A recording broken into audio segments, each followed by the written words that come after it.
பைய தூக்கிட்டு கண்காணாத இடத்துக்கு எங்கேயாவது போனா சரின்னு நான் இருக்கேன். அவங்களுக்கு போய் முதலிரவு ஏற்பாடு பண்ணணும்னு சொல்றேன். அத்தை, நான் முதலிரவு ஏற்பாடு பண்ணணும்னு சொல்றதே வேற ஒரு விஷயத்துக்காக தான்.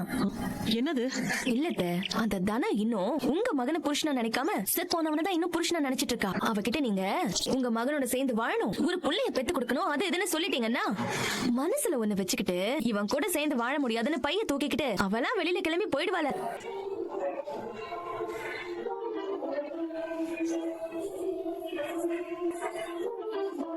இன்னைக்கு ராத்திரி சாந்தி முகூர்த்தத்துக்கு நான் ஏற்பாடு பண்ணுவேன். எண்ணி 3 மாசம் தான் உனக்கு டைம். அதுக்குள்ள இந்த குடும்பத்தோட வாரிச உன் வயித்துல சுமக்கிறேன்னு எங்களுக்கு ஒரு செய்தி வரணும்.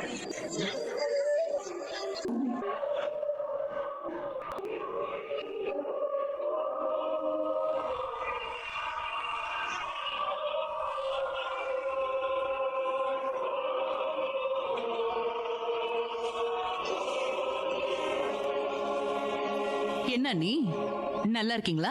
பாத்து ரொம்ப நாள் ஆச்சு. நானும் உங்களுக்கு அதிக பிரசிங்கத்தனமா தலையிட்டு பேசாத. நான் அவ்வளவுதான் சொல்லுவேன். ஒழுங்கா உன் வேலை என்னமோ அதை மட்டும் பாரு. இந்த வீட்டுல எதுவா இருந்தாலும் என்னோட முடிவுப்படிதான் நடக்கணும். அந்த அடிப்படையில தான் நான் இந்த முடிவு எடுத்திருக்கேன்.